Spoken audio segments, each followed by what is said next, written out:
Nuestro gran reto generacional es dejar el mundo en mejores condiciones de la que lo encontramos. Mi nombre es Andrés Valdés y les deseo un excelente día y que Dios los bendiga. Recuerden que si les gustan nuestras clases y desean apoyar para que sigamos subiendo más contenido, entonces pueden suscribirse a nuestro canal, dar like, comentar y compartir nuestros videos. No se les olvide que el conocimiento es una fuente infinita de paz y desarrollo. Hoy, en esta clase vamos a tomar el carbono, lo vamos a hacer reaccionar con el oxígeno y el compuesto que obtenemos vamos a dar su nombre tanto en la nomenclatura tradicional como en la nomenclatura stop y en la nomenclatura sistemática. Vamos a ver entonces de qué se trata la clase del día de hoy. Vamos a tomar el carbono y lo vamos a hacer reaccionar con el oxígeno. Recordemos que cuando el carbono reacciona con el oxígeno, lo va a hacer con dos estados de oxidación, ya sea con +2 o con +4. En este caso vamos a tomar el estado de oxidación +4. Ahora, otra cosa a tener en cuenta, el carbono lo podemos encontrar monoatómico o diatómico, siendo más común la forma monoatómica. Entonces, cuando el carbono lo encontramos monoatómico, recordemos que el símbolo químico del carbono es C mayúscula, entonces monoatómico sería simplemente C mayúscula. Si lo tenemos diatómico, entonces sería C2, es decir, 2 átomos de carbono. Vamos a iniciar con monoatómico, que ya dijimos que es la forma más común en que podemos encontrar el carbono. Tenemos el carbono y lo vamos a hacer reaccionar con el oxígeno, entonces tendríamos más O. Recordemos que el símbolo químico del oxígeno es O mayúscula y el oxígeno va diatómico, nos quedaría C más O2.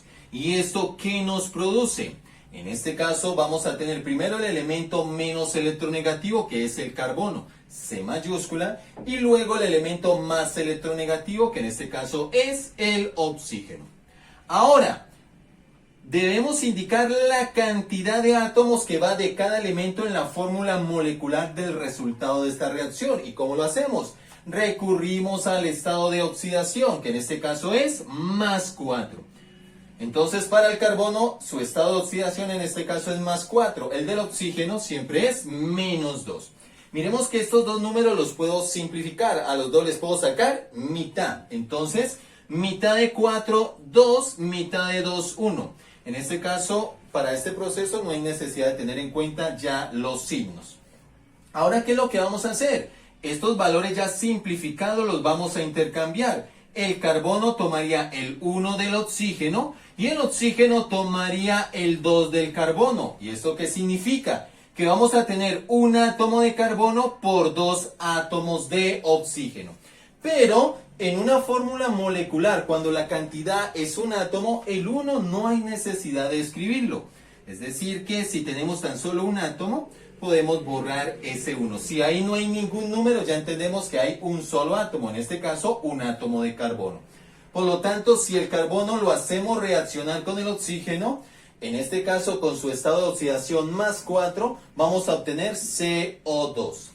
Esto lo hemos hecho para el carbono en su estado monoatómico, que ya dijimos que es la más común en que podemos encontrar el carbono. Vamos para el caso de diatómico, es decir, C2. Lo vamos a hacer reaccionar con el oxígeno también diatómico, entonces nos quedaría C2 más O2. ¿Y esto qué nos va a producir? Exactamente lo mismo, es decir, vamos a tener el carbono, que es el menos electronegativo, luego el oxígeno, que es el más electronegativo, y para indicar la cantidad de átomos que va de cada elemento, hacemos el mismo proceso, entonces nos quedaría CO2, el mismo resultado, ya sea para monoatómico o diatómico. Ahora, ¿qué es lo que vamos a hacer? A este compuesto que hemos obtenido en esta reacción le vamos a dar el nombre tanto en la nomenclatura tradicional como en la nomenclatura stop como en la nomenclatura sistemática. Vamos a iniciar con la nomenclatura tradicional. Recordemos que la nomenclatura tradicional tiene en cuenta los estados de oxidación. Y cuando el carbono reacciona con el oxígeno, lo puede hacer con dos estados de oxidación, con +2 y +4. Tenemos dos estados de oxidación. Cuando estamos con el menor de dos estados de oxidación en la nomenclatura tradicional, el nombre debe terminar en oso, es decir, debe tener sufijo oso. Pero cuando estamos con el mayor de dos estados de oxidación, el nombre debe terminar en ico, es decir, debe tener terminación ico. Esto en la nomenclatura tradicional. Pero también hay que tener en cuenta lo siguiente: el carbono es un no metal y cuando tomamos un no metal y lo hacemos reaccionar con el oxígeno, obtenemos un anhídrido. Por eso, en la nomenclatura tradicional, el CO2 va a tomar el nombre de anhídrido. En este caso, anhídrido. Ahora, miremos que el estado de oxidación es más 4, es decir, el mayor de dos estados de oxidación. El nombre debe tener terminación ico o sufijo ico. Entonces nos quedaría anhídrido carbónico. Anhídrido carbónico en la nomenclatura tradicional para el CO2. Ahora vamos para la nomenclatura stop, que es la más fácil de las tres. En este caso es óxido de carbono. Ahora, yo no lo puedo llamar simplemente óxido de carbono porque no sabría a cuál de los dos me estoy refiriendo. Entonces, ¿qué hace la nomenclatura stop para evitar esta confusión? Entre paréntesis y en números romanos coloca el número del estado de oxidación. En este caso, el estado de oxidación es más 4. Entonces, aquí entre paréntesis y en números romanos colocamos el 4. Entonces, el CO2 en la nomenclatura stop nos va a quedar óxido de carbono 4. Ahora vamos para la nomenclatura sistemática. Recordemos que la nomenclatura sistemática tiene en cuenta la cantidad de átomos que hay de cada elemento en la fórmula molecular. En este caso, miremos que tenemos un átomo de carbono, dos átomos de oxígeno.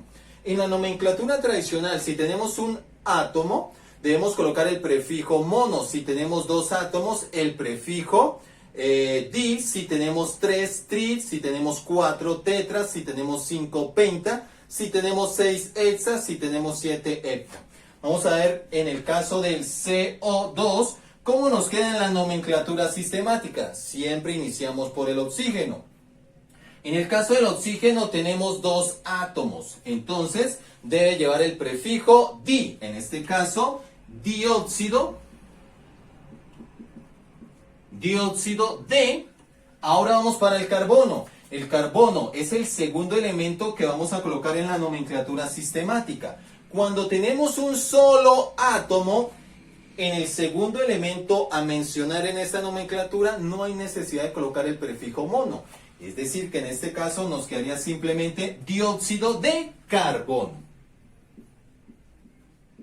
En el segundo elemento que mencionamos, cuando es un solo átomo, no hay necesidad de colocar el prefijo mono. Por lo tanto, el CO2 en la nomenclatura sistemática es dióxido de carbono. ¿Qué fue lo que hicimos? Tomamos el carbono, lo hicimos reaccionar con el oxígeno y hemos obtenido CO2 porque estábamos con el estado de oxidación más 4 para el carbono y hemos dado su nombre en cada una de las tres nomenclaturas. Recuerden que si les gustan nuestras clases, entonces se pueden suscribir a nuestro canal y activar la campanita para que no se pierdan ninguna de ellas. Y si nos quieren apoyar para que sigamos subiendo más contenido, entonces se pueden suscribir a nuestro canal y darle like, comentar y compartir nuestros videos.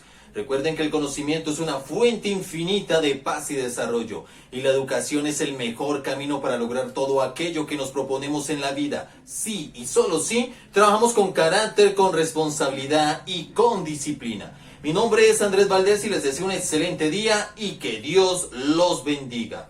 No sin antes recordarles que el universo es un extraordinario libro y cada una de sus páginas está escrita con el más hermoso de los lenguajes. Y aquí vamos a aprender ese lenguaje, aquí vamos a aprender matemáticas, vamos a aprender física y claro está, también vamos a aprender química. Nos vemos en una próxima clase.